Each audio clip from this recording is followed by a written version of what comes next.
Ladies and gentlemen, this is the moment you've all been waiting for. It's the O's Channel. Please welcome your host, Luan Lopez. All been waiting for. Today with me, Mr. Bruce Buffer. Bruce, thanks for coming. Thanks for being available for us in this very special moment for our new channel. My pleasure, Luan. Happy to be on. Thank you so much for having me on. Now that's amazing. That's a very nice experience for the guys from Brazil who's been uh, following the UFC, watching your voice, watching your presence, and every time we request some presence, you're always there. So that means a lot for us. My pleasure. So let's start from the book. It's been like quite some time now, but I've been reviewing it, trying to bring it to to our conversation today, and two things that have highlighted most. It's something that you have learned with. I think it was your father or something. When you walk into a place, you have to look like you own it, right? Yeah, he always said, I'd walk in and go, "Hi, Dad, how are you?" He goes, "Son, project your voice, shoulders back, chest out. Let them know you're in the room." So it was always about presence, and Yeah, just having a chance to make impress people when you talk to people, look them right in the eye, all that goes with that. that's amazing. Another question is that I was reviewing it, and something that caught my attention.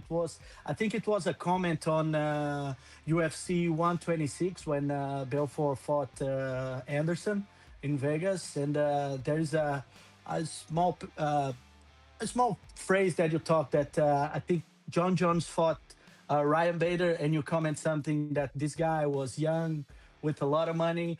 Did you think that back then you could see some kind of concern regarding his behavior or something, or what was that back then? As far as a Vitor, Now for John Jones. oh, that yeah, no, John, I told him early on. I said, "John, you have a chance to be the goat, the greatest of all times. But the one hardest opponent you have, in so many words, I was telling him, was himself, right? And to watch himself and to do what's needed to be a role model and be the proper champion. As we know, John is the greatest fighter of all time, but he's had some, issues that have come up in his personal life, and it was just a prediction I had, just to be careful and watch that. John and I get along great. I get along very well with John. I like him a lot. Um, but as a friend, I said that to him. Exactly, that's what friends do, and not for just an instance. He's only one of the couple of people that you have called the one and only. Where that came from? It started off with Conor McGregor, and then I did it for John. I did it for Alex Pereira, but he lost his fight. Now he's got his title back.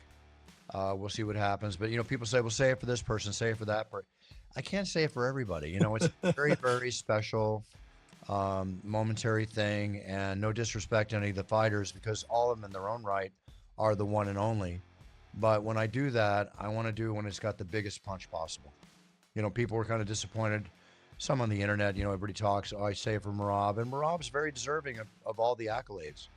Um, but it's almost like I might have jinxed him. Like, not that I jinxed Alex, of course. I'm not jinxing anybody. But I just said it from Rob, and then he lost his fight. So I mean, can I say it again when he comes out again? You know, Conor That's for McGregor sure. is a one of a kind who can lose fights and still be the one and only. Because honestly, who's like Conor, right? Like him or Yeah, not? Because he's got half people love him, half people want to see him lose in so many respects. Well, that kind of makes him a one and only in that respect. that's true. He still got the aura. Doesn't matter the outcome.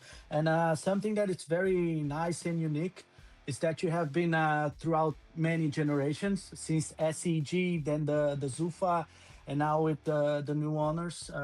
Is there any specific moment that you can go back in time and you remember, like, this was when everything changed? Like, I mean, not only for the company, because everyone tells the story about Griffin and the American Cycle. Of course, business wise, that was the point. But for you, when people started getting to know you, and people started screaming the eat time with you all over the arenas. Well, as far as like respect to the UFC, the turning point was the Ultimate Fighter's first show at the finale of Stephan Bonnar, Forrest Griffin fighting. Everybody tuned in. It took off again where we were basically dying. You know, we were having a rough time at that point. Spike TV made us, and we made Spike TV back then. In respect to my career, it all goes back, I think, around 2003 in, I think it was Rio de Janeiro when we were there.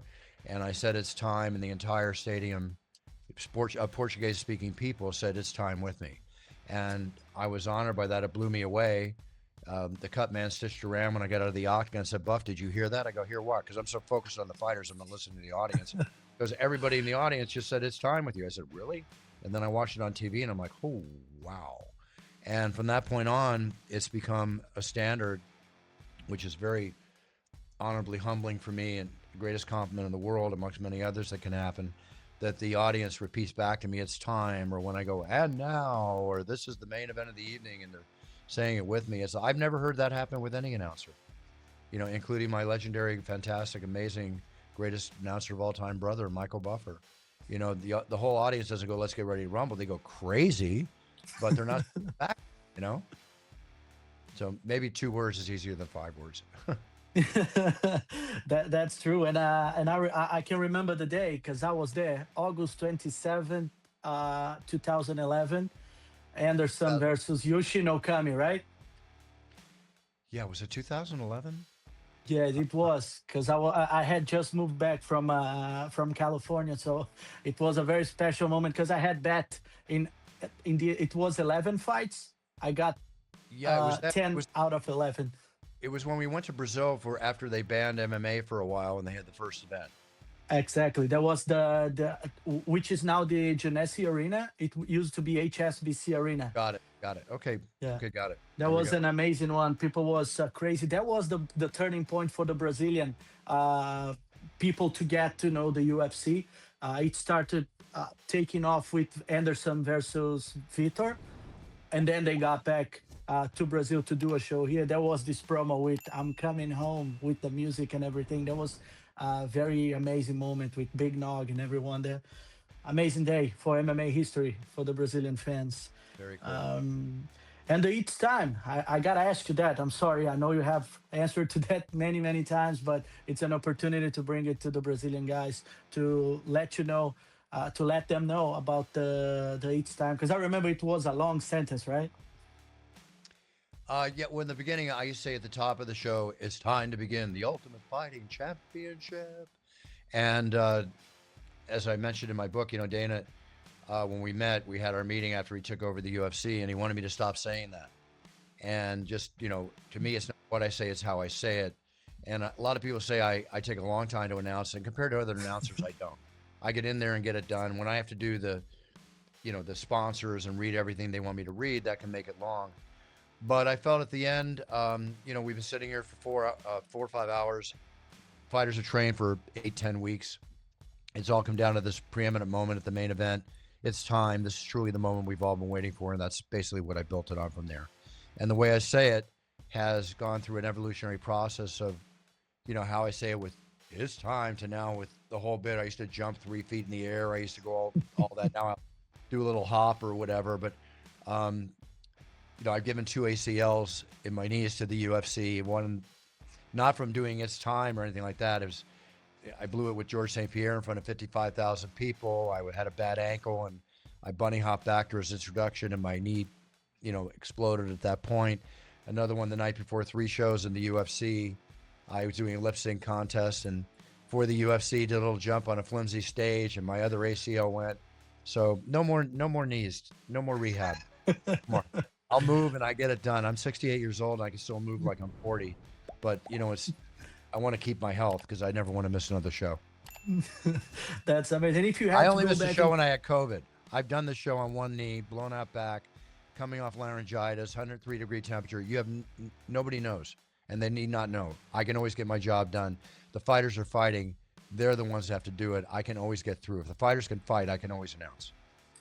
yeah, that's amazing. And what was the main reason for? Because we've been more like I can't recollect how many times, but Joe Martinez has been present from time to time, right? Oh yeah, no, he does. Listen, there's over 40 shows a year. I can only do 25 to 30 a year that I want to do. I've done as many as 39 a year, and it's a lot. I mean, it's a lot with all my other businesses and appearances I make and everything else, and my personal life.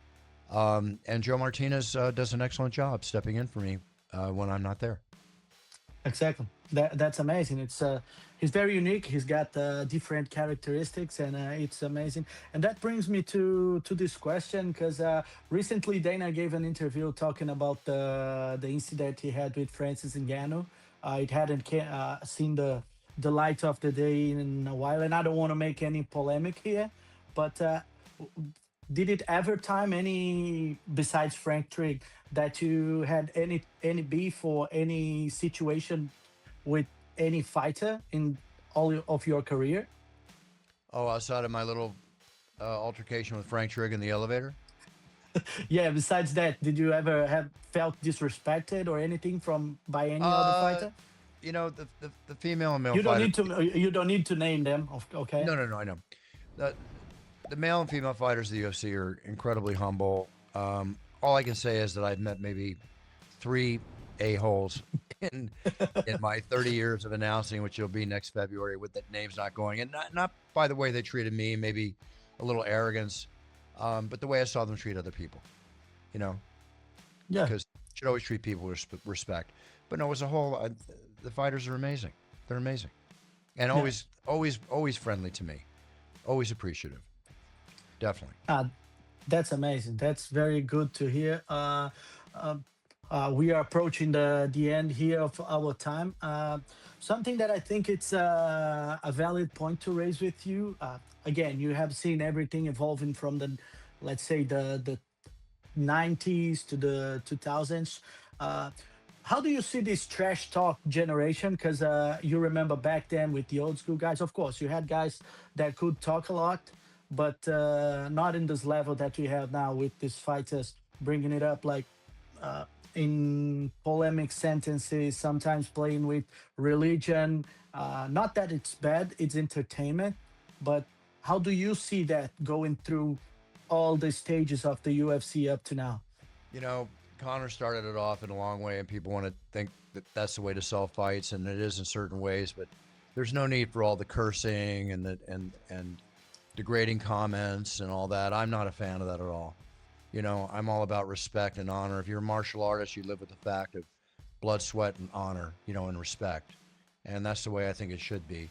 Can you create excitement for a fight without the cursing and the, comments about somebody's family and stuff like that? Absolutely, you can sell a fight. So without naming certain individuals, I think we know who they are. No, I am not a fan of that at all. Just like myself, we need more Lyoto Machidas in More the Lyoto sport. Machida. Listen, Lyoto Machida is one of the greatest guys in the world. He one time traveled all the way to the United States with a box of cookies his mom made for me. If that doesn't Really? say if that doesn't say something for a man, I don't know what does. Now, what an amazing guy.